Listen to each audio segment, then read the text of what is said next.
Hello, everyone. Good evening. Thank you so much for joining our session. What should you do to retire at 40? This is a question that all of us have always asked ourselves, right? All of us have wanted to sort of aspire to have a life after 40, but how do we do that? Where do we do that? And how do we get to that point? Today, we'll be talking about some of these things. And before we introduce our guest to you, we'd like to talk a little bit about stable money. Firstly, thank you so much for your support and for always being there with us every step of the way. You are the ones from whom we learn. Stable money has been selling fixed deposits for the last 3 to 4 months, about 4 months, and the response we've got is tremendous.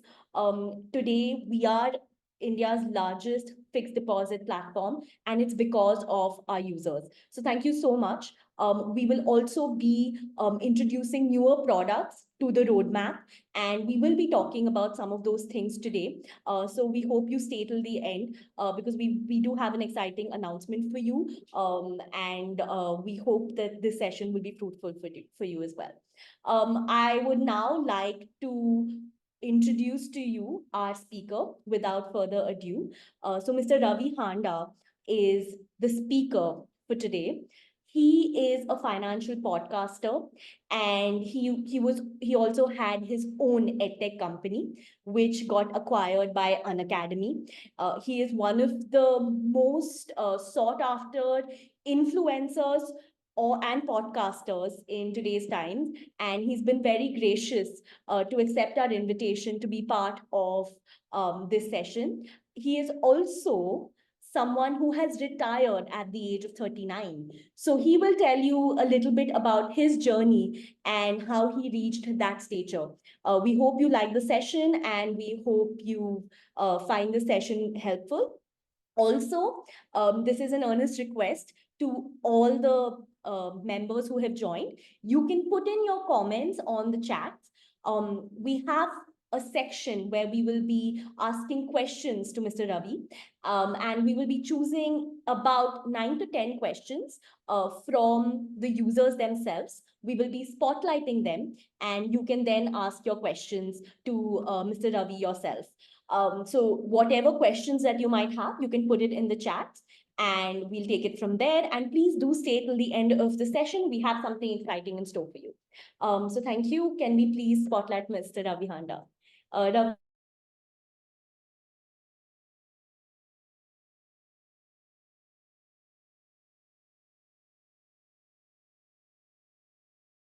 Hi, everyone. I hope I'm audible and the audio is clear. If you can just give me a thumbs up in the chat, we can begin. Okay. Thanks, Ghanshyam.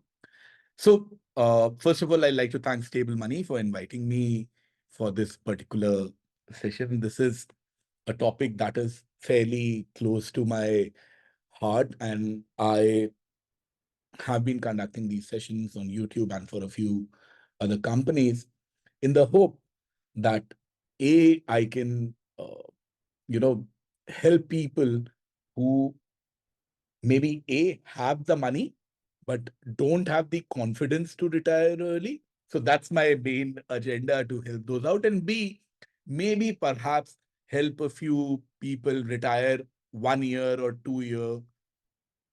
No audio. Nirika, can you hear me? Okay. I saw some messages which said no audio. Okay. So as I was saying, I have two main goals with sessions like these. A, to give confidence to the people who have the money, and B, to maybe perhaps help people retire a year or two earlier than they would. So to begin with, can we go to the next slide, please? So about me, I retired last year in August 2022. I was 39 at that point of time, just hit 40 now. I host, I have a YouTube channel called the Desi Fire Podcast, where I talk about similar stuff. I also contribute to Money Control regularly. And prior to this, I used to run my own edtech business, which I ran for close to a decade. Post that, which was acquired by an academy. And uh, I saw in the beginning itself that one of the comments said that, do you need to really sell your startup to retire early? I don't think so. That was a very small thing. It made me a little bit freer with respect to time. But I'll share that what all things that I did, some of the mistakes that I made, and some of the good stuff that I did, which helped me take this step. So to begin with, first of all, what all are we going to cover in the chat today? What is FIRE? What financially independent retire early? That's the full form, which I hope you would already know. But what exactly it means? What are some parameters that you can track at? Then we'll talk about how to achieve it. What are some things we can do? Then we'll talk about how to actually invest. So what are the things that you need to do? Then where do you need to put in the money? Then comes the question of, okay, how much money do you need to have to actually pull the plug and retire? Then we'll talk about that, okay, I have retired. What should my asset allocation look like post-retirement? And then we'll have a few questions, as Nirika pointed out. So to begin with, the first question, what is, how to actually, what is FIRE fundamentally? Now, the fundamental idea behind FIRE is that you are financially independent. What do I mean by financial independence? It means that whatever portfolio you have, now you have a 1 crore portfolio, or you have a 100 rupee portfolio, or you have a 10 crore portfolio, the returns that you make from it, they are essentially more than what your expenses are. So once the need for working for money has been eliminated, then you don't really, then you can actually retire early. How to achieve it? The idea is have low expenses. So if you are, whatever you are earning, your expenses should be significantly lower than that. Your saving rate should be higher. And the higher saving rate you have, the better it is going to be. And then you need to invest whatever money you have saved in a wise fashion. And to highlight this, that why having low expenses is really, really important. That's something that I like to take a few scenarios and explain that. So let's have a look at one particular scenario. So in this particular scenario, I'm expecting the person's salary to be 40 lakhs per annum. This is just a number that I have taken. In that, his expenses are 16 lakhs per annum. So your salary is 40 lakhs, your expenses are 16 lakhs, and the amount of savings that you have, they are also 40 lakh rupees. If you expect returns of 5%, now when I talk about 5% as a returns number, I don't mean that you will earn 5%, because today FDs are also giving you 9% returns. What I'm talking about is 5% over inflation, and your SWR, which is the safe withdrawal rate. Now, what I mean by the safe withdrawal rate is from your corpus, from your portfolio, you keep on withdrawing 4% on it year on year. In that case, how long do you think you will take to retire in this sort of scenario? Do you guys have a rough idea? Okay, so the actual amount of time that it will take is 10.8 years. Now, let me just go back to the same scenario. Let's go to scenario 2. Now, in scenario 2, I have made one slight difference, that instead of having 40 lakh rupees in your portfolio, you now have 80 lakh rupees in your portfolio. So the difference which has come in is everything else is the same. I've kept the salary at 40 lakh per annum. I've kept expenses at 16 lakhs per annum. I've kept returns as 5%. I've kept the withdrawal rate as 4%. The only difference that is there is just in your current corpus. So what I've done is, earlier in scenario 1, you had 40 lakh rupees. Now you have 80 lakh rupees. So now you have double the money. If you have double the money, do you think, how much do you think the time would come down to? In the previous scenario, we were retiring in 10.8 years with these sort of numbers. What do you think the number would be? Because you have doubled your savings. Would you like to venture a guess?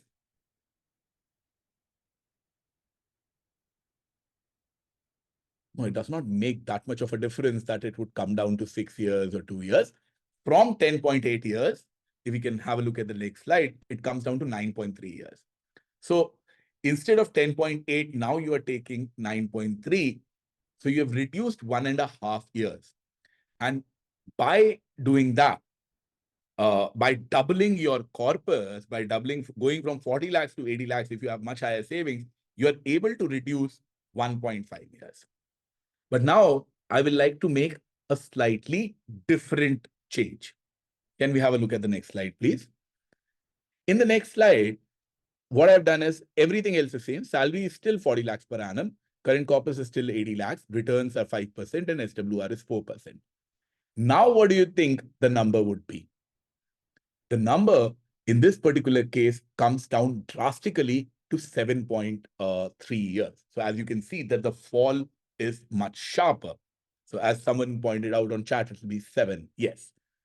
So the key idea that I wanted to emphasize with this sort of an example between scenario 1, scenario 2, and scenario 3 is very, very simple and very, very straightforward, which is that the most important thing is कि आपकी जो expenses हैं उनको आप कम कीजिए, because as your expenses go down, the impact is a lot higher. तो बहुत लोगों को ये लगता है कि मेरे को बहुत सारा पैसा चाहिए. I need a much higher amount to retire. I don't think so. It is not really a function of how much money you have. Obviously, पैसा matter करता है, but to reach your goal, what matters a lot more is having low expenses. अगर आप अपने expenses कम रखेंगे, then you will be able to retire at a much faster rate and at a much earlier rate. So I'll very strongly recommend that instead of, so I can see some of the chat messages talking about, okay, how do I get a higher return? See, if you get a higher return, brilliant. If you have, तुम्हारे savings जो हैं अभी existing saving वो काफी ज्यादा हैं, brilliant. इन सब चीजों से हेल्प होती है, इन सब चीजों से make a difference. But the single most important factor if you want to retire early, that is to cut down on your expenses. The lower expenses that you will have, the easier it would be to reach that particular goal. Then comes the next question, okay, fine. So I understand that I need to cut down on my expenses as the first thing. But अब जो भी मेरे पास में पैसे हैं, how do I actually invest them? What should I do with them? So when it comes to investment, before we actually start saving for something like fire or any other goal, हम लोगों को कुछ कुछ चीजों का बहुत ज्यादा ध्यान रखना पड़ेगा. सबसे पहला, do you have your insurance in place or not? And I'm talking about both health and life insurance, because you get one small little health thing and your years of savings can get wiped out if you do not have insurance in place. So it's very, very important to have health insurance and life insurance in place before you even start thinking about goals like retiring early or any other goal for that matter. You need to get insurance in place. One very common thing that people do is कि अच्छा हाँ मैं तो नौकरी करता हूँ, company वालों ने तो मेरे को इंश्योरेंस प्रोवाइड करके रखा हुआ है, मुझे और इंश्योरेंस की क्या जरूरत है? नहीं, दैट इज बैड आइडिया. क्योंकि जैसे ही आपकी नौकरी गई वैसे ही आपका इंश्योरेंस भी जाएगा, या कुछ कुछ अच्छी कंपनीज होती हैं जो उसके बाद में भी 3 महीने तक देती रहती हैं. बट नई नौकरी कब मिलेगी, उसके बीच में आपको कुछ हो गया, all those factors are there, so you need to have your health insurance in place, your separate health insurance in place as soon as possible. The other thing that I very strongly recommend is, before you even start for fire, is having an emergency fund in place. अब emergency fund ताकि कोई भी आपकी health care हो गई, जैसे for example accident हो गया, नौकरी चली गई और एनी ऑफ दोज थिंग्स, उसके लिए आपको एक इमरजेंसी फंड होना चाहिए। कितना होना चाहिए? 3 months का होना चाहिए if you are a dink. By dink, I mean you are a double income, no kids family, which means both husband and wife are earning. There are no kids who are dependent. There are no parents who are dependent. So you're just the two of you are there. In that case, I believe 3 months is good enough. अगर आप एक single income family हो, in that particular case, and you have no dependents in that case, I recommend 6 months of your expenses should be in an emergency fund. आपका अगले 6 महीने में जो भी खर्चा प्लान है, वो आप एक इमरजेंसी फंड के अंदर रखो। और अगर आप एक सिंगल इनकम फैमिली हो and there are dependents on you, but what I mean by that is that suppose you are a single income family and you have parents who are dependent on you and you have kids who are dependent on you, then you need to have 12 months of expenses on it. और ये सारे expenses के लिए मेरे हिसाब से fix deposit are a very very good idea, क्योंकि आप इस पैसे को अपने निकाल के अपने घर की अलमारी में भी रख सकते हो, सेविंग्स अकाउंट में भी रख सकते हो, आईटीसी के शेयर में भी रख सकते हो, बट फिक्स डिपॉजिट्स मेरे को सबसे इसके लिए अच्छा लगते हैं। The reason why I like fix deposit for emergency fund is they will give you better returns if you compare it with your savings account या घर की अलमारी में रखा हुआ है, तो आपको कुछ ना कुछ उसका रिटर्न आता रहेगा, and that will be a decent enough return which will be there. And B, अगर आप इसको इक्विटी में रखते हो तो पता लगा कि जिस दिन आपको इमरजेंसी आई उस दिन मार्केट का भट्टा बैठा हुआ है या आईटीसी के शेयर डाउन हो रखे हैं, तो क्या कर? So that is why it's very very important to have. And another point is, savings में पैसा रहता है या घर की अलमारी में पैसा रहता है तो खर्च हो जाता है। Fix deposit, although they are liquid, आप उनसे कभी भी तोड़वा के पैसा अपना निकाल सकते हो, बट एक रेजिस्टेंस रहता है कि अच्छा हाँ ये मेरा पैसा वहां इन्वेस्टेड है, मैं उसको निकालूंगा नहीं। So that's why I recommend that you need to have this. And then comes, okay, I find I have this in place, now what should I do? So to fire, and essentially for people, it'll take 10 years or so, or maybe a little bit more than that. You need to have a huge chunk of your portfolio in equity. So I recommend an 80-20 split, 80% in equity and 20% in debt. इसके साथ साथ मैं बहुत strongly recommend करूंगा कि आप NPS भी रखें। So specially for salaried employees, आप अपने एचआर से बात, अगर आपका एनपीएस नहीं है तो एचआर से बात कीजिए, ज्यादा से ज्यादा जितना वो एनपीएस के अंदर कॉर्पोरेट आपका डिपॉजिट करवा सकता है, please take advantage of that. That's a tax advantage which exist, so you can use that with respect to NPS. And equity के लिए, इफ यू नो कि कौन से शेयर में पैसा डालना है या कौन से म्यूचुअल फंड अच्छे चल रहे हैं, बहुत अच्छी बात है, करो, मुझे नहीं पता है। So for someone like me who does not know which equity mutual fund to buy or which share to invest in, I recommend that you simply go in for index funds. Index funds will track the nifty, जो भी market का return आएगा वो आपका return आएगा। And there have been studies to prove that it is very very difficult for individual retail investors or even for most of the fund managers to actually beat the index. And that is why it is really really important that you have investments in index funds. Debt, uh, if you have been working for a while, PF PPF लोगों के पास में रहता ही है, और अगर उसके अलावा भी आपका डेट एक्सपोजर है तो वो आप फिक्स डिपॉजिट्स के अंदर कर सकते हैं, डेट म्यूचुअल फंड्स के अंदर कर सकते हैं, बॉन्ड्स के अंदर कर सकते हैं। सो डेट के लिए काफी सारे ऑप्शंस अवेलेबल हैं डिपेंडिंग अपॉन कि आपका कितना एक्सपोजर चाहिए, बट छोटा पार्ट जाता है, एंड ऑलरेडी पीएफ पीपीएफ में बहुत लोगों का रहता ही है। So you have enough exposure in PF, PPF for most salaried individuals and most people who works. So please just optimize on that. And 80-20 ratio will really, really work for you. Can we go to the next slide, please? Yes. So this is something which a lot of people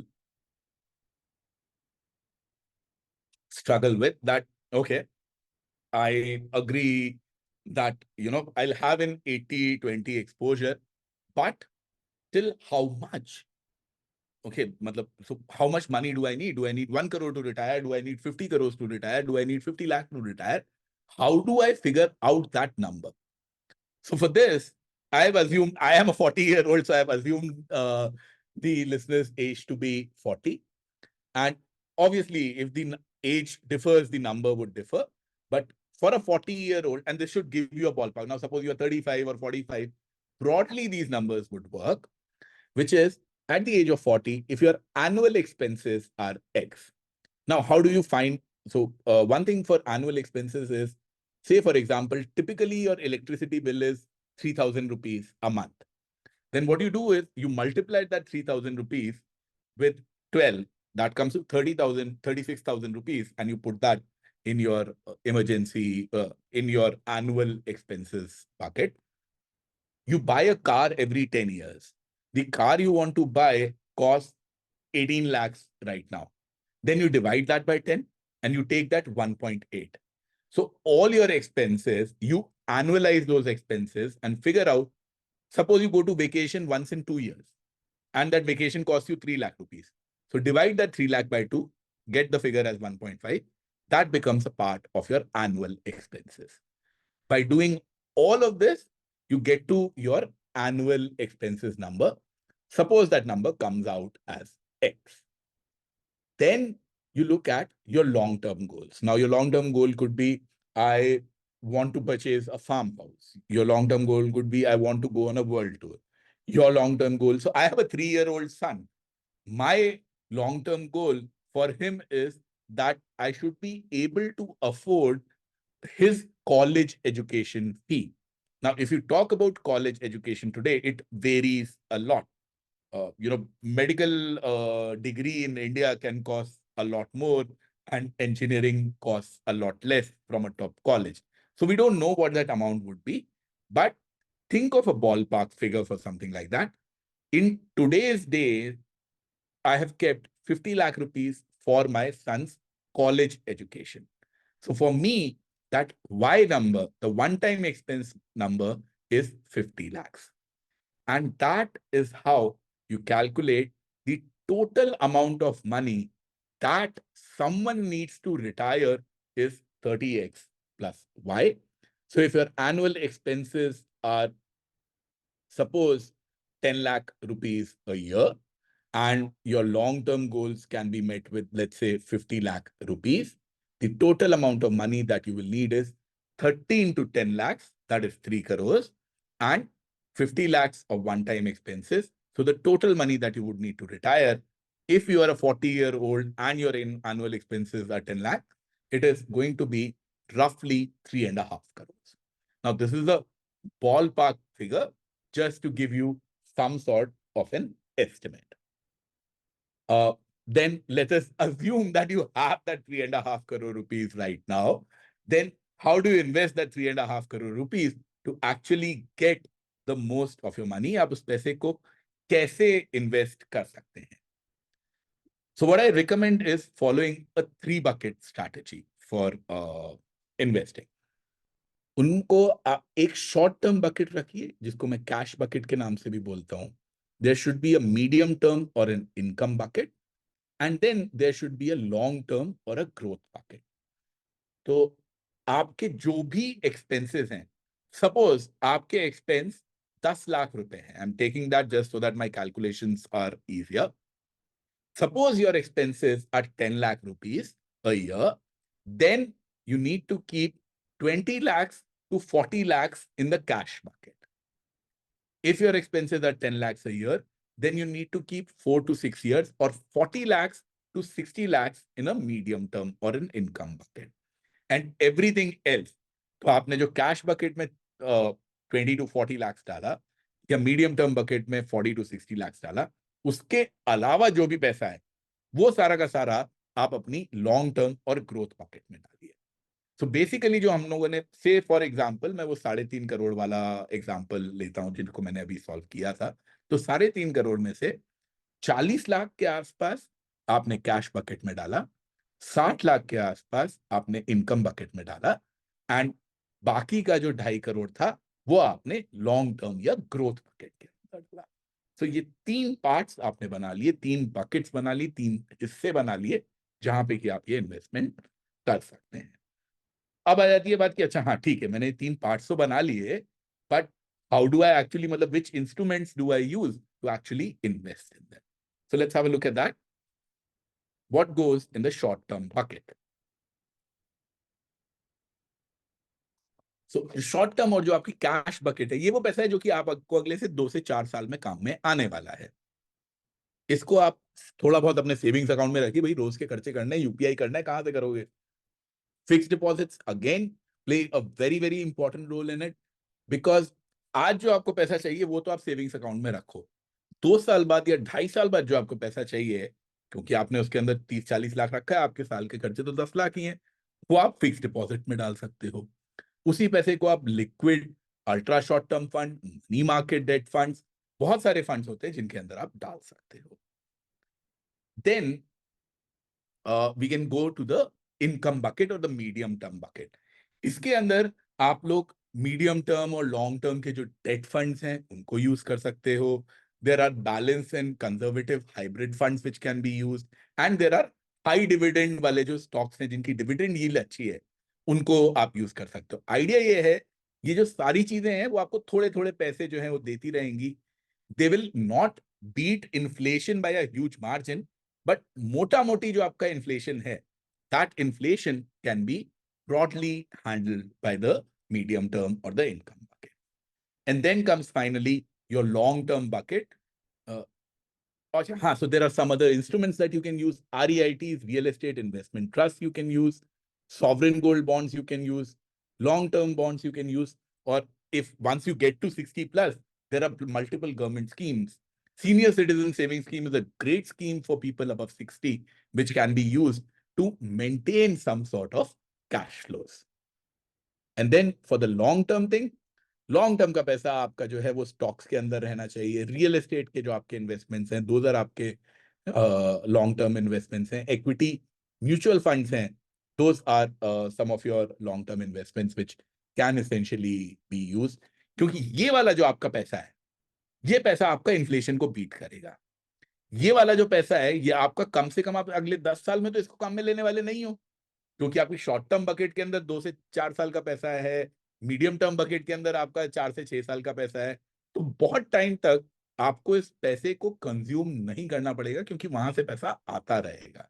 and that is why it is very very important कि यहाँ पे आप वो assets रखिए जो कि आपने लंबे टाइम के लिए रखे। And over the long term, stocks, real estate, equity, mutual funds tend to do significantly better than inflation. अगर आप फायर के बारे में और जानना चाहते हैं, if you want to read more, these are some of the stuff that I recommend. YouTube के ऊपर there is a channel called Two Sides of FIRE. I absolutely love that channel. It is run by two friends based in US, and one of them is fired and one of them is not. तो वो दोनों एक दूसरे से discuss करते हैं कि अच्छा हाँ, तुम क्या कर रहा है, तुम क्या कर रहा है, कैसे हम लोग ये कर सकते हैं। There is another channel called the Fired Couple. This is run by a couple of Indians जो कि रिटायर कर चुके हैं, and these guys are on a world tour. तो उन्होंने अपने रिटर्न से, so they are around 50, a little bit more than that, and husband and wife are on a world tour. तो वो अलग अलग जगह जाते हैं और उसके साथ साथ वो अपनी फायर की जर्नी के बारे में शेयर करते हैं। Then my own channel is something that I like to recommend, which is the Desi FIRE podcast. ये सारे यूट्यूब पे आपको मिल जाएंगे। And Rob Berger is another channel that I really really like for YouTube. Some of the blogs that I would recommend is Money Mustache is a very good blog, Early Retirement Now, and the Retirement Manifesto. So these are some of the recommendations. अगर आप fire के बारे में और जानना चाहते हैं और ज़्यादा पढ़ना चाहते हैं, then I'll very strongly recommend that you check them out. And I guess do we have any more slides, Narika, on this? Yeah, I think we're done. I think we'll move on to the questions. We have some very interesting questions for Ravi. We will be Sure. spotlighting the people who have wanted to ask these questions. We've chosen 6 questions to be asked to Ravi. The first question I think Joel will be spotlighting is by David. He has a question about choosing the right mutual fund. So I think he can elaborate on that. Can we please Sure. spotlight? Yeah, David, you can unmute yourself and ask your question. I just wanted to ask, how do you choose a mutual fund? I know that you said and I know about the Warren Buffett's thing. Like his rule is always just go for the index fund. It's shown over the long term period that even active mutual fund managers cannot beat the market. So it's not better to break your head and just pick a mutual fund that invests in the index. Is that your suggestion? I'll say that's very, very true, but that's based on the US markets. The US markets are really, really well developed. So in the Indian markets, I do believe there exists an opportunity to beat the index.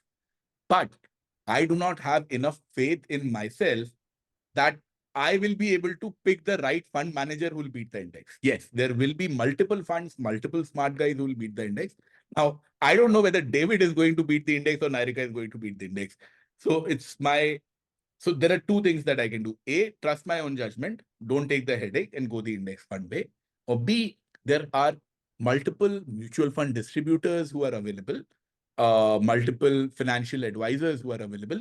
You can go, you can talk to them, and they'll definitely be not great, but they'll be better than me and you at picking the right mutual fund. And they'll charge some money for it as well, either in form of commissions or in form of a fee.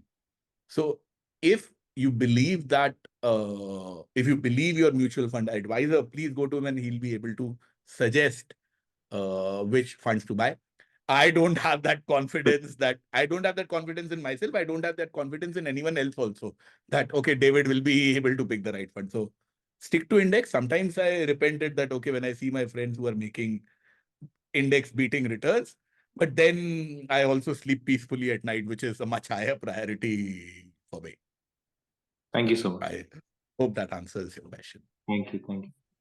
Okay, thank you so much for that question, David. We now move on to our next question, which is by Mr. Deepak. He has a very pertinent question about FD laddering, which is very important if you are an FD investor and you want to diversify your portfolio. So can we please have Deepak? You can unmute yourself and ask the question.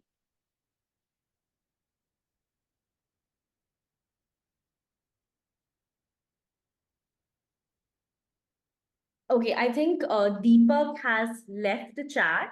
Deepak, if you are in the chat, you can just hold your hand up. All right. I will ask the question on behalf because I think we had a couple of questions around the same arena. So, Ravi, Deepak's question was, sir, how about FD laddering and how he can make multiple FDs in small amounts? And if the markets are good, how would that impact his portfolio? Or how should he invest in FDs or do FD laddering in an overvalued market?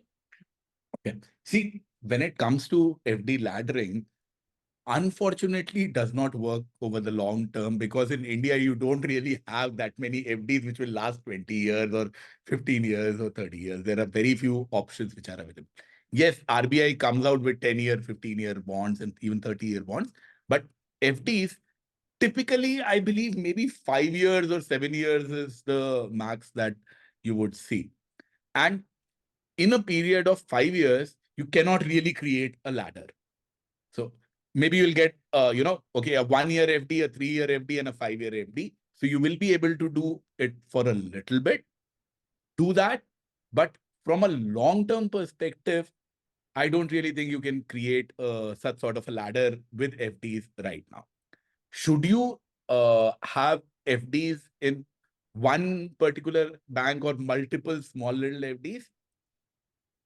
Does not make a difference as long as your individual FD or with a bank FD does not cross 5 lakh rupees.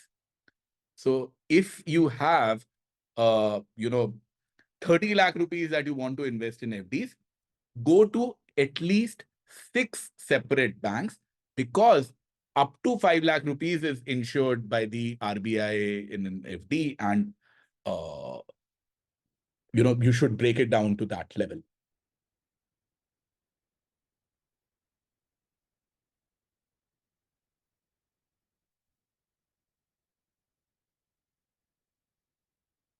Narika, can we go to the next question, please? Thank you so much for answering that question, Ravi. We now move on to a question by Ashish.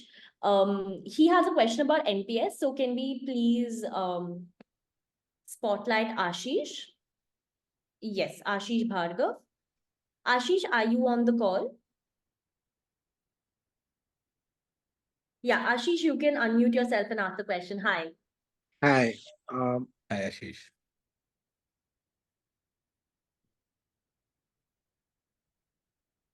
Narika, I cannot hear him. Can you? Yeah, Ashish, you can talk. Yeah.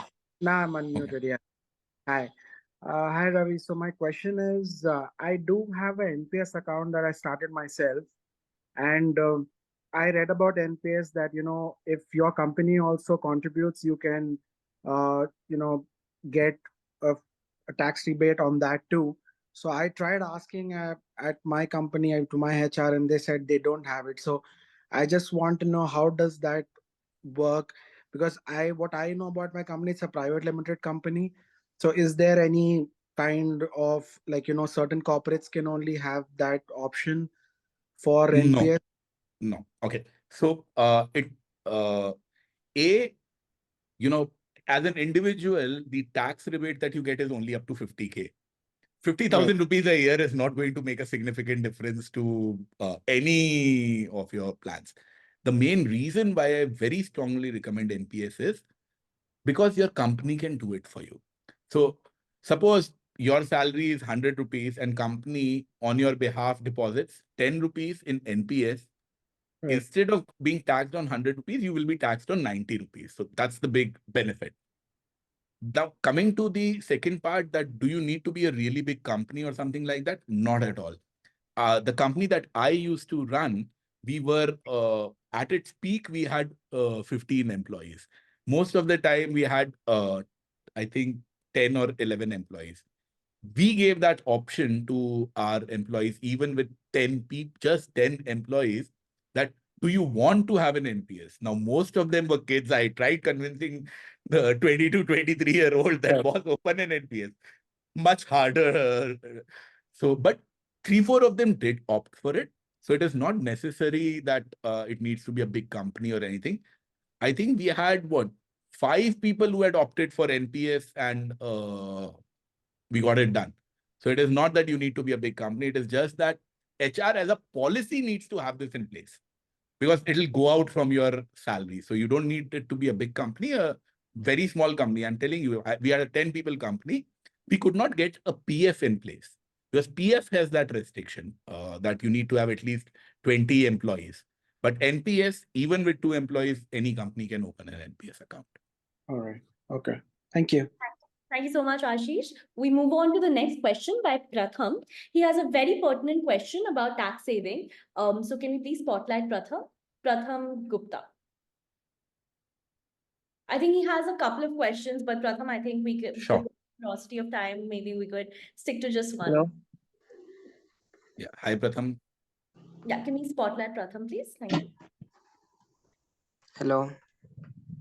Yeah, hi Pratham, you can go ahead and ask your question. Yeah, so I had a question where I was thinking and researching for a few months, and I had a question, where is NPS better, or I should go for debt mutual funds or treasury bills and government funds, etc.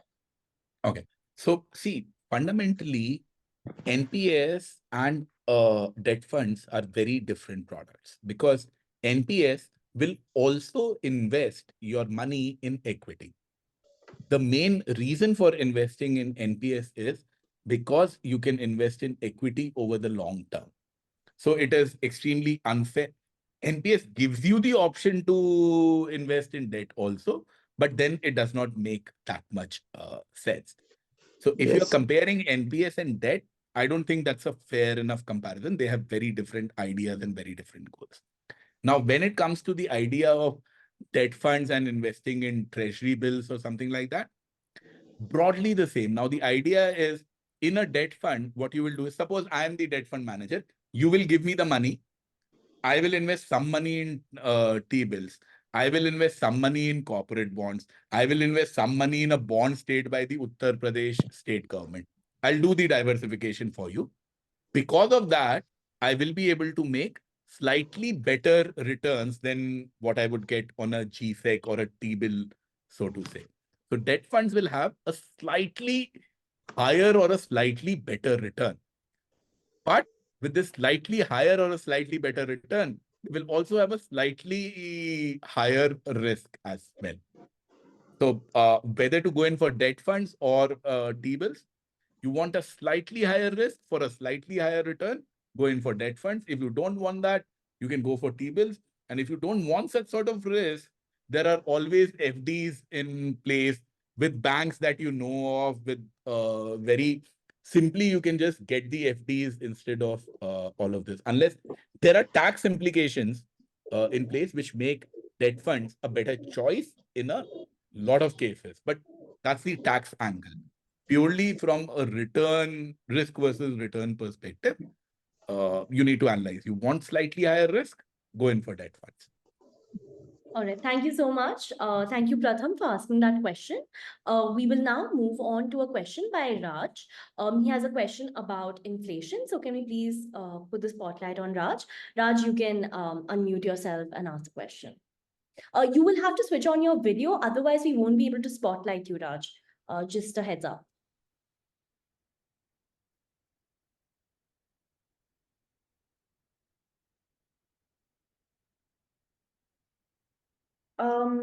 All right. I think Raj is not present.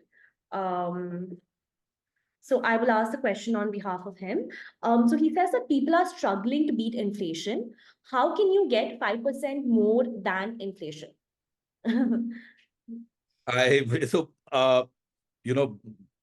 wish there was an easy answer to this, but what I believe is the way to beat inflation over the can you beat inflation over a 1 year period or a 2 year period? I don't know, man. I don't think anyone can beat inflation over a 1 year or a 2 year period. But over the long term, over a 10-year period, I strongly believe that if you invest in the equity markets, अगर आप index funds ले लेते हो या आप equity mutual funds ले लेते हो, you should be able to beat the inflation. And getting 5% more than inflation should not be very difficult with the equity market based investments. So that's what I'll say. Yes. One more thing that I'd like to add here is you should not put all your money in equity based instruments because it fluctuates. So suppose if you need the money at a time when the equity markets are on the downside, that will be a problem. So maintain an asset allocation that you are comfortable with. I am comfortable with an 80-20 or a 70-30 asset allocation, 70 equity, 30 in debt, or 80 equity, 20 in debt. Maybe that is because I'm 40-year-old. Maybe that is because I do not have an income anymore.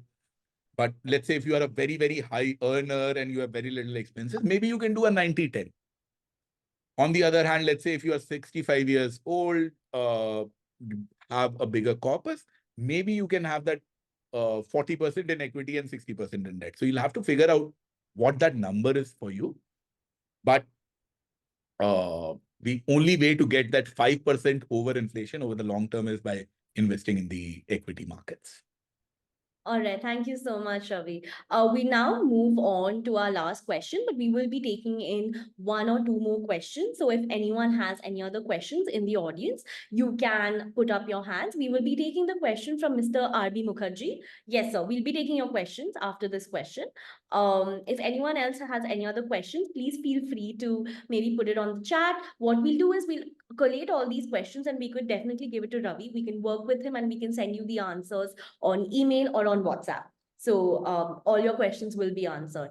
And this is for the people whose questions we haven't been able to answer. We will collate everything. We've taken screenshots of everything. So the next question and the second last one is from Sahil. Sahil has a question about debt funds versus FDs. So Sahil, are you on the meeting? All right, Sahil is not in the meeting as well. So Sahil asked, what are the pros and cons of debt fund investing versus FDs? Which is better according to you? I don't think that there exists too much difference, to be really honest, between both of them, because they are broadly doing the same thing. They are investing in non-risky stuff. In an FD, the advantage is that you know on day one what is the return you are going to get and for how much period. Now, this is a big advantage, so that I have surety that, okay, I'm making 8.1% on 5 lakh rupees for a period of 1 year. In a debt fund, there is a possibility that you might make more than 8.1%. But there is also a possibility that you might make less than 8.1% or 9.1%, whatever you are getting in a net. So debt funds have that volatility. And debt funds will, now, I'm not saying that there will be a huge volatility that you'll make minus 10% or plus 20%. If an FD is giving you X% in any year. So what I like to say is that you have a look at a public sector bank's FD for a 1 year period. Whatever that is giving you, a debt fund, you can rest assured, will give you plus minus 1% of that. So do you want that surety of returns? Go for FD. Do you want Narika, you're not on mute. So what I was saying was that in a debt fund, there will be a slight divergence of returns, and in an FD, the surety will be there. The other advantage of debt fund is that you get taxed only when you redeem it. So that is a slight advantage which is there. In an FD, you will get taxed year on year. So is surety important for you? Then FD is the answer. If a little bit up and a little bit down you're okay with, then debt fund is the answer. But broadly speaking, does not make that much of a difference between the two.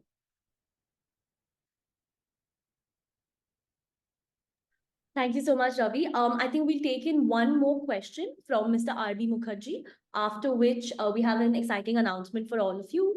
Jagriti from the product team will be talking about that. So, Mr. Mukherjee, can you could switch on your video and we will spotlight you. You can ask in your question. You will also need to unmute yourself, sir.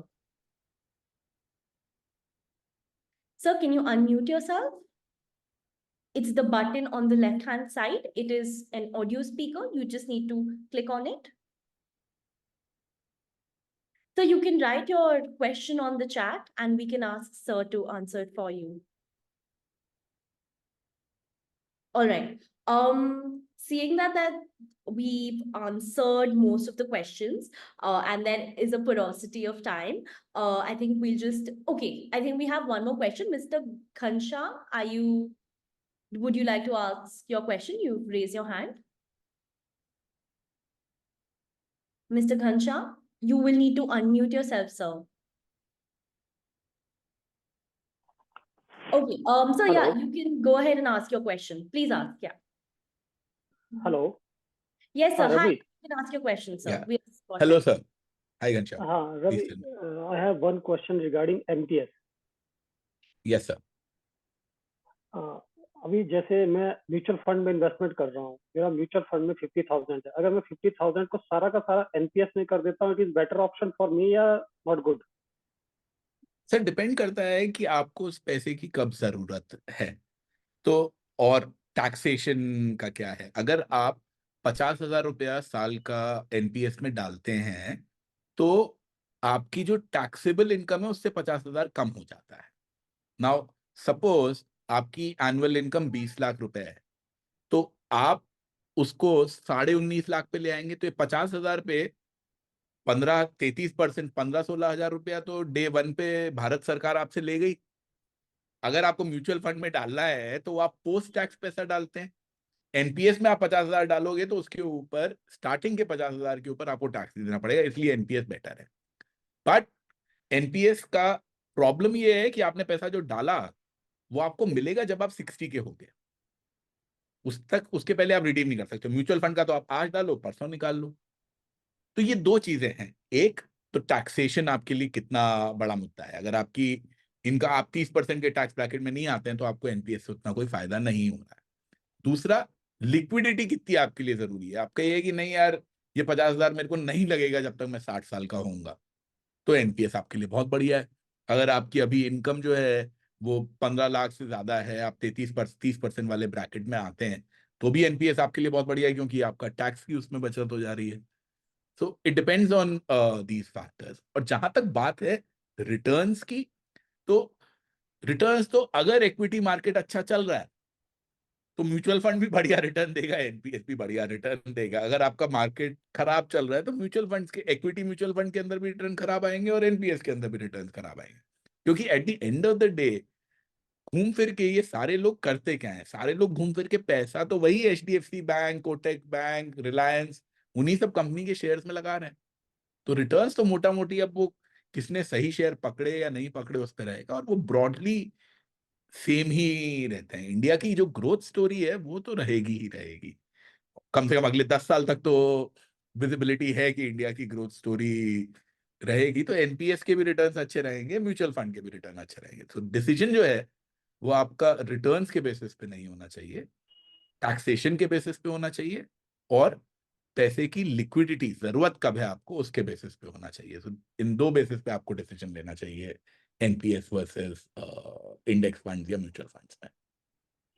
Okay, thank you so Okay. much, Ravi. Thank you so much, Mr. Khansha. This brings us to the end of the question answer session, but we will still stay back on the chat, correct? After the session as well. You can put in all your answers on the chat.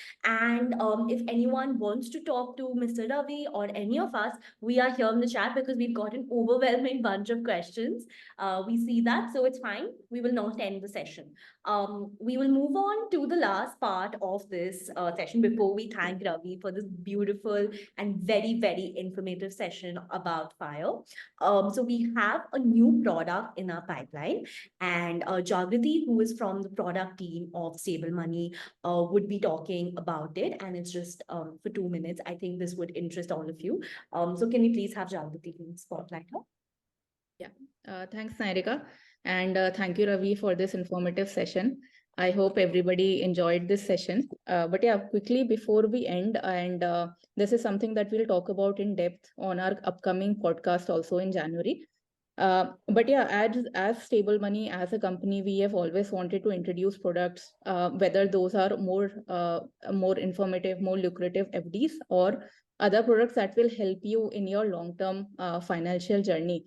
That is where there's one product that we are planning to launch, and a few of you might already have seen it on the app.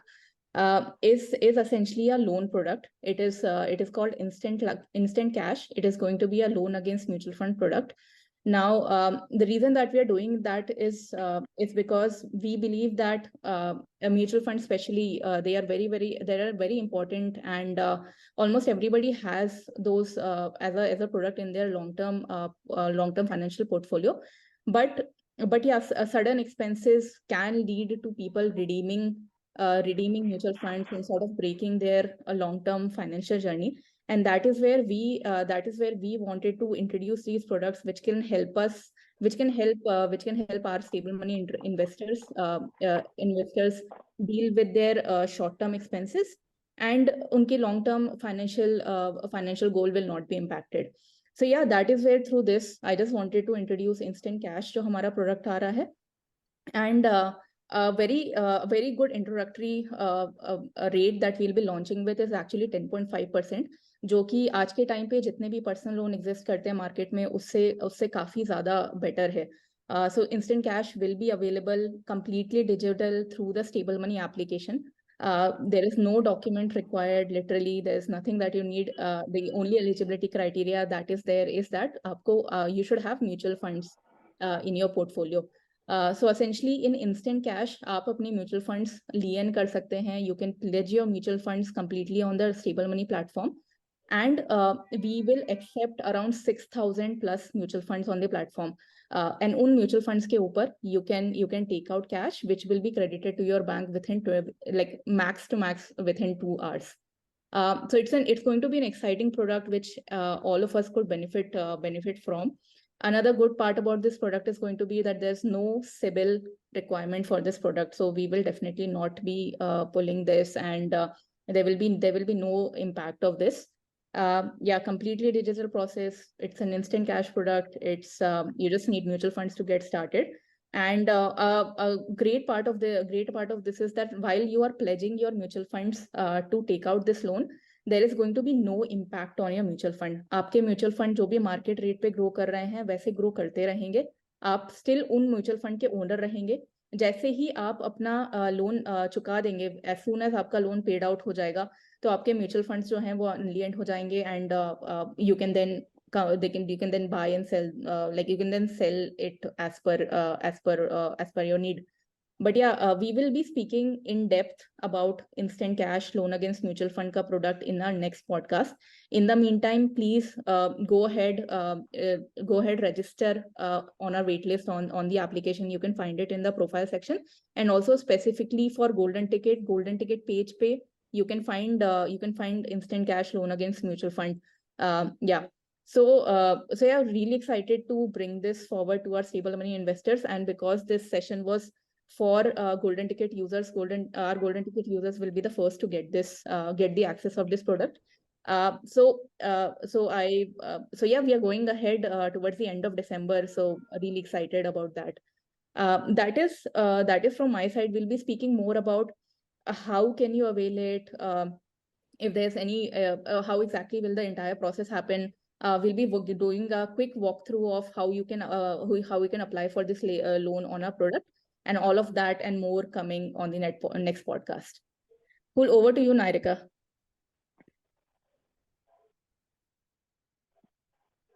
Okay, thank you so much for that, Jagriti.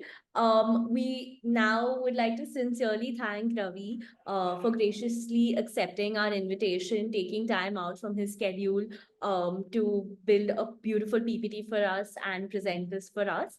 And I think this has been an extremely insightful session, as we can see from the chat. The chats are a testament of the session and its relevancy for all of us. We hope that all of you have taken back something useful from this session, which you can use to your portfolio and your investments. Ravi, any last words from you? Glad. Thank you. Thanks a lot for the invite, and I'll love to do this again sometime soon. Thank you for having me. Awesome, awesome. We have a few more people who have questions. So if no one has any questions, please feel free to leave. The ones who have questions, Ravi is free for the next 10 to 15 minutes. So you can ask your questions. We're all here as well. So the team will be here, and if anyone has questions from Ravi, please feel free to ask them on the chat, or if you'd like to ask one-on-one, we'd be happy to spotlight you as well. We're here. Yeah, Fateh, we could go, and the rest of you can ask the question on chat. Yeah. Okay. So yeah. Hey Ravi, thank you so Hi. much for the session. So I have a very quick one for you. You know, a lot have been talked about the NPS tier 1 or tier 2. So I totally get it that NPS tier 1 is something which you can redeem after 60 years, and that is perfectly fine, and it should be there, you know, looking at the age horizon also. But for the tier 2, there aren't any clear guidelines or so that you have to reach the 60-year barrier, and then you can redeem it. You can treat it as a simple mutual fund, and taking in account that the expense ratio as well as the exit load also, those are pretty less, and even they are making a decent returns of 12% right now, because the market being in the bull run. So they are making 12% as returns as well. And at the same time, it also segregates for you that 75 would go into equity, 10 would go into government, and 15 would go into some debt funds or so. So how do you think whether we should treat it as a mutual fund or not? Because with age, they'll rebalance it, with everything will be taken care of, and in long-term returns, it make you handsome results of 12%, which I think So yeah, just your thoughts on that. See, the biggest problem with NPS tier 2, and now I'm only talking about tier 2. Tier 1 is a no-brainer, but that is done. Taxation. As of today, a for tier 2, you can put in money today and you can take out next month. So there is no restriction. But the problem with tier 2 is any capital gain that you have, that will get added to your income. So the challenge with tier 2 will be that suppose you invest in an equity fund. First of all, first 1 lakh is tax free. After that also, you only pay 10% tax on it. In NPS, it will get added to your income. So if you are a high earner, so that will be problematic. Now coming to but NPS tier 2 also has a wonderful option that it allows you that, okay, you keep money in tier 2 and then at a later stage, you can transfer it to tier 1 and then take it out at 60. So that is something that you can do. And, I don't really think that many people who are managing their own money, see, your mutual fund will be able to beat NPS maybe 8 times out of 10. But your portfolio will be able to beat NPS. I think that's going to be very, very difficult because NPS will automatically rebalance itself. So what you're talking about is the aggressive one where 75% is there. So now automatically, once you grow older, once you get to 45, 50, they'll keep on reducing that percentage. Their rebalancing will happen. It will happen automatically. When you are managing your own portfolio, you will take some decisions. Acha, haan, chalo, we'll not rebalance this year. We'll not rebalance that year. We'll do it here and later. So beating NPS returns is going to be easy on a mutual fund by mutual fund basis, because if you see, okay, if instead of this, I had invested in index fund, or if instead of NPS, I had invested in that fund, maybe you would have done better. But your retirement portfolio would do better than your NPS. I strongly doubt that. So go for tier 2 if and only if you are confident of, okay, later I will transfer it to tier 1 and then I will take it out at 60. So if you have that long-term vision, yes, NPS becomes a very good product. They charge just 6 basis point or 7 basis point is what they charge, man. So you will never get a mutual fund at that cost. Makes it a brilliant product that way, but no liquidity. So there is the plus part. The negative part is no liquidity till 60. Yeah. Thank you. So Ravi, let's say if somebody has invested in tier 2 now, so like taking in your cues, I'll be honest over here that, okay, I have invested a significant amount in my tier 2. And because I wasn't knowing the part, whatever the capital gain is, it would be incorporated into my salary. So what should I try to do now? Transfer it to Rebalance. tier 1. Transfer it to Okay. tier 1, na? You transfer it to tier 1, lock it till 60 and no tax. No, that's fine. But again, a lot of fund needs to be rebalanced over there, or probably needs to be taken. But thank you so much for highlighting this. Even in the rebalancing, you pay no taxes. That's the part. See, right now, if you rebalance, so you switch from mutual fund 1 to mutual fund 2 in the same fund house, you will still pay tax. Okay. In an NPS, suppose you are at 75-25 or whatever. No, you want, no, I don't want 75-25, I want 60-40. Do it, no taxes. Okay, got it. That ways. So yeah, let's say if Ravi, just a follow-up one. I know I'm taking your time a little over here. So let's say that's also a catch over there, no? So any capital gain which you make till 1 lakh. So let's say if I take my money out from the NPS 2 and the returns are less than 1 lakh. So would it be taxable over there as well? Yes, because it is not equity, na. It will get added to your income. So even 1 rupee you redeem, even 1 rupee gain you make, you lose 30 paisa to Nirmalata. So yeah, okay. So this is a platform. Okay, thank you, Ravi. Thank you so much for addressing my queries. Thank you so much, Narika, for taking me up over here. So, thank you.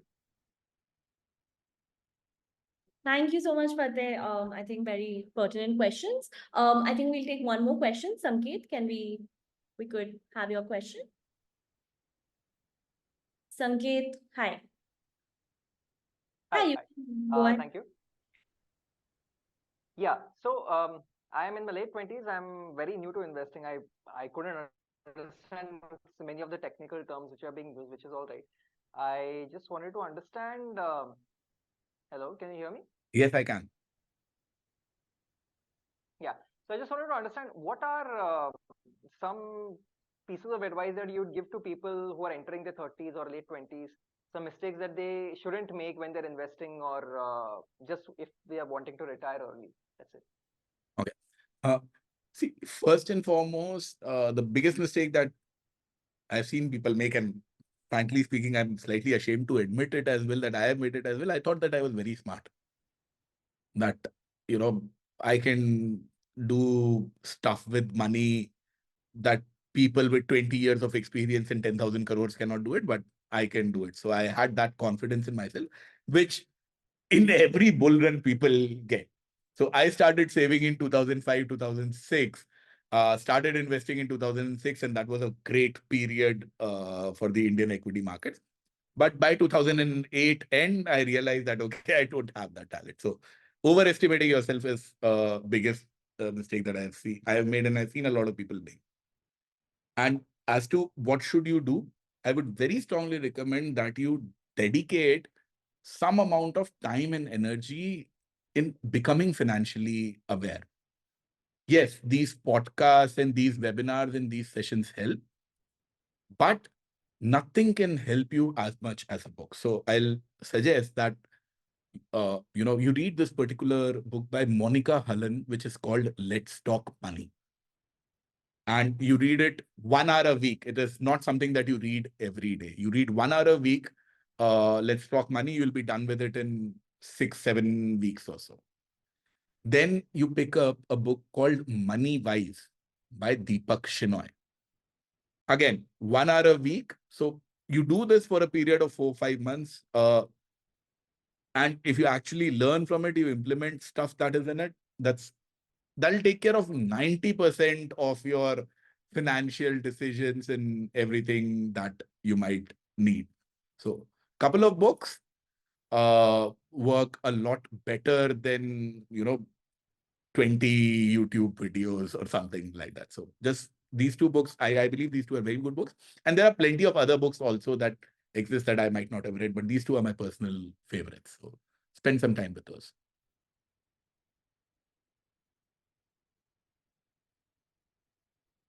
All right, thank you so much, Sanket. Ravi, do you have time to take in one more question? I have loads of time, so please go ahead.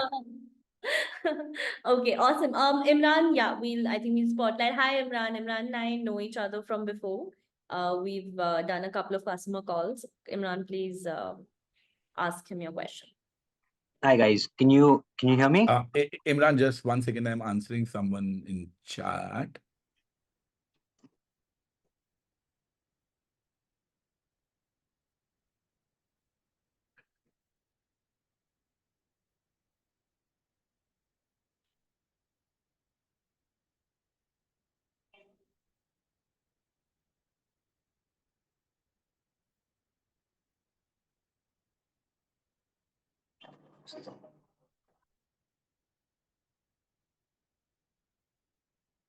Yeah, I'm done. Please, sorry, Imran. Please go ahead.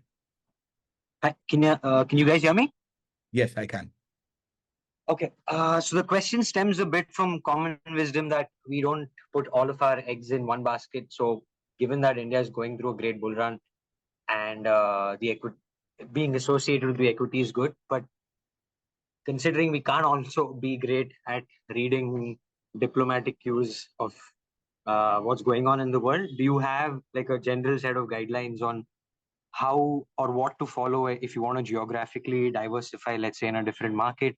The US tech market is always well regarded. So any cues that you look out for in terms of just being aware of how you invest across different markets? No, see, I don't really have that many insights. So what I typically do is two things. A, I have some exposure to gold, because gold primarily it runs. We might think that gold is going high in rupees and falling in all of that, but gold is essentially linked to the dollar.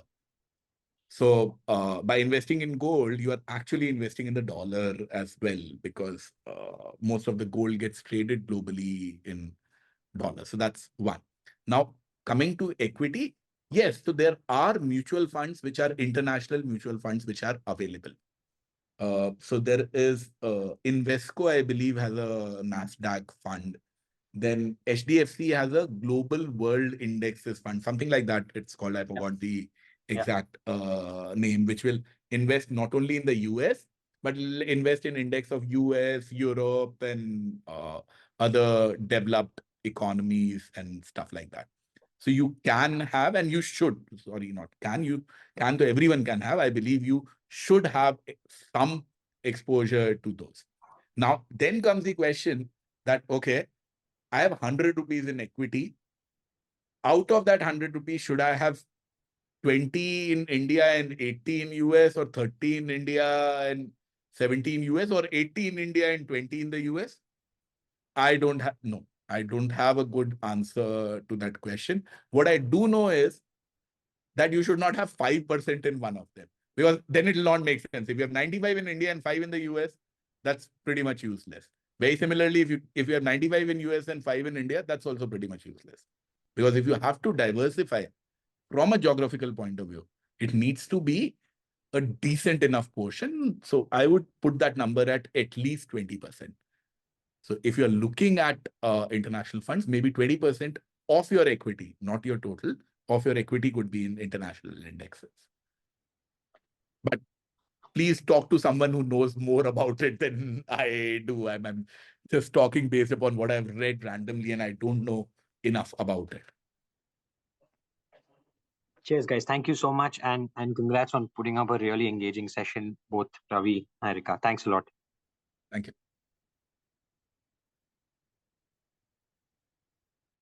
Awesome. Thank you so much, Imran. I think we have a few questions on the chat, and I think Ravi could answer them on chat itself, and then I think we can wrap up Sure. this. Okay. Awesome.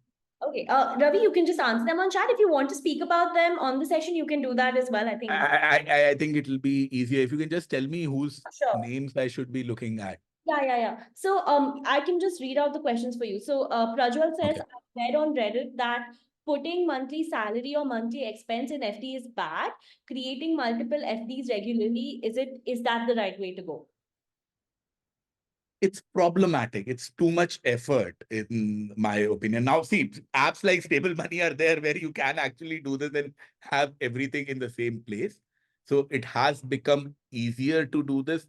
Let's say compared to 5 years ago, if you had to make an FD every month, you will have to go to the bank every month and make an FD every month. It was difficult. It's easier now, so you can theoretically do it. But what you need to keep in mind is how much is going into those FDs. So is it, if you put your entire money in FDs, that's a bad idea. If you put very little money in FDs, so suppose you are someone who is running an SIP of 50,000 rupees a month in an index fund, and you're putting 5,000 rupees in an FD every month, does not make too much sense that way. So you need to figure out what sort of asset allocation you're going with. But just because there are multiple FDs, not that much of a problem. They'll also mature at different times. Awesome. Okay, thank you, Ravi. I think we have the last question, which is okay. It's a bit of a scandal, financially scandalous question. It says, Ravi bhai, how much corpus have you retired with at the age of 40? So if you want to talk. So I essentially, when I retired last year, total corpus was around 12 crores. Great. I Awesome. don't have the current number right now. Must be a little bit better considering how the markets are doing, but I have convinced myself that I will not look at the portfolio till New Year. So I'm waiting for that. Okay, awesome. Gaurav says, what are some of the other instruments you're investing in? I know about crypto, stocks, mutual funds. Can you tell me about instruments that we don't know about? So some of the things that I am doing is angel investing is something that I've started doing over the last few years, where I invest in startups. But I will not recommend that because I've lost a lot of money in those. Then there are some bonds, high risk, high yield bonds that I have been investing in. I've made a little bit of money on those. I've lost a little bit of money on those. So these two are the ones which come to mind, which are the non-traditional stuff. And I think you missed out on sovereign gold bonds. Now, that is a product that I really, really like. Not many people invest in it. NPS is again a product that I really, really like, and not many people invest in it. Awesome. So Sonu Karthik says, what do you think of the market will go as it is? Do you think the market will go as it is? And then the other question is your views about equity and debt. Okay, so see, as far as what the markets are going to do in the next 6 months or a year, I don't think anyone knows. I hope it goes up because I'm invested in the market, so my money will go up. So it's a hope, but nothing more than hope is not a strategy. So that's what I like to say. And Fateh is asking about equity versus debt. Personally, whenever I think about this equity versus debt, I take out the real estate part of it because I don't know whether I should put that in equity side or debt side. So barring the real estate part, I think I'm currently at maybe a 60-40 sort of a thing, with 60 in equity and 40 in debt. That's not something that I would recommend to most people. I'll tell them they should have higher in debt. The reason for me having 60-40 in debt is simply because I have no income. I don't make any money. I have to eat from my portfolio. If I was investing, if I was making more money, I would probably had an 80-20. But because I'm not making any money, that's why I'm at 60-40 right now. Awesome. Any more books or course suggestions if you have? Books. Same as ever is a new book by Morgan Housel that I would recommend. If you have not read, if you have read Psychology of Money, if you have not read, then please read Psychology of Money. Then there is another one that I really, really like, which was Die with Zero. There is The Richest Man in Babylon. That's another book that I like. These are all finance books. And if you want to move beyond finance, the list is a lot longer. All right. There was a question about if you have any advice for new investors or entrepreneurs. Two very different things. For new investors, don't try and do it yourself. Please, even if you're trying to do it yourself, please invest in index funds. Do not invest in stocks directly. Stay away from risky stuff. Stay away from trading and options and futures. For entrepreneurs, build a team because that's what's going to take you forward. You cannot do everything alone. Okay, words of gold. I think the questions just keep coming. So I think let's keep it's 5:23. Let's keep a hard stop at 5:30 and let's continue till 5:30. Sure, awesome. So Mr. Deepak said he had sent it to me personally. So Mr. Deepak says, sir, as I learned from the session, you have retired at 39. So now you are a passive investor.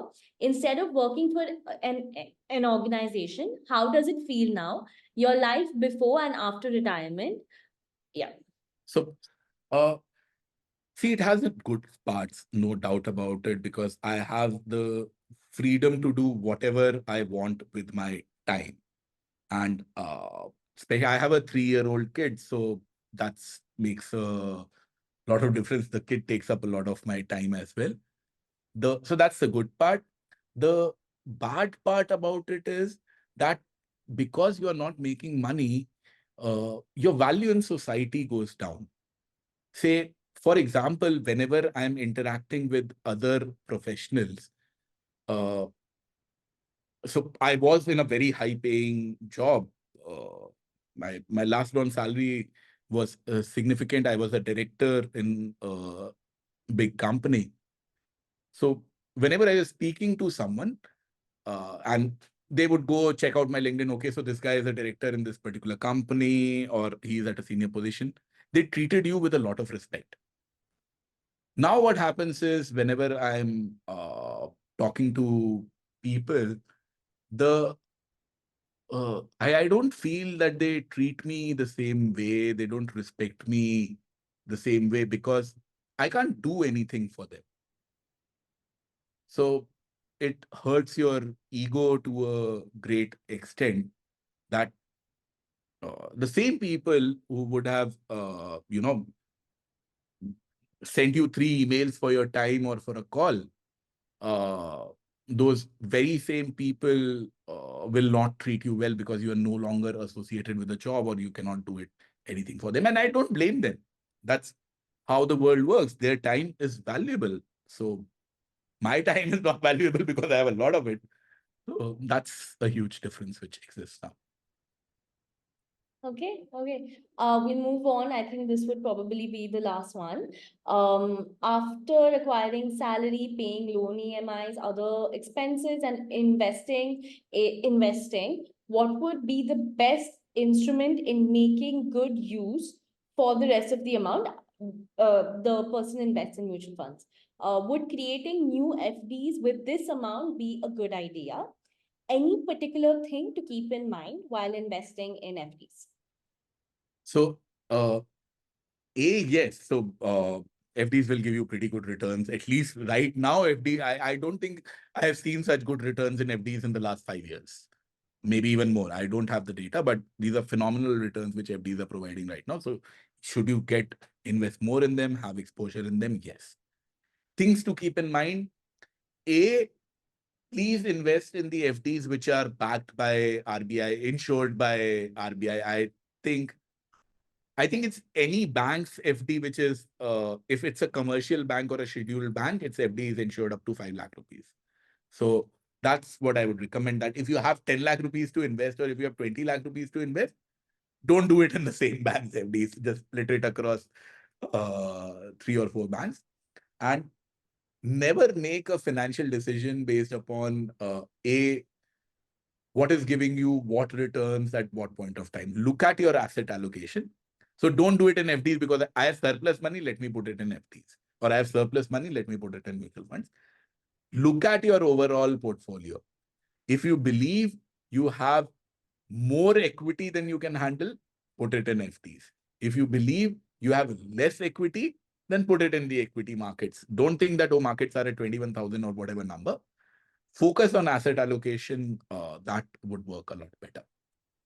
Awesome. Thank you so much. I think we'll end this session. It's a Saturday night. I think everyone must be having plans, but thank you so much, Ravi, for coming for the session, staying back extra time, answering all these questions very patiently. Our investors are like a family to us. We want to give them the best sort of advice, and I think this could not have topped it. Thank you so much, everyone, for joining, staying over time. This was such a lovely session. We loved having all of you. If you have any other doubts or queries, you can email it to us. We'll be happy to answer them. We hope all your questions have been answered. Thank you so much. We will be ending the meeting now.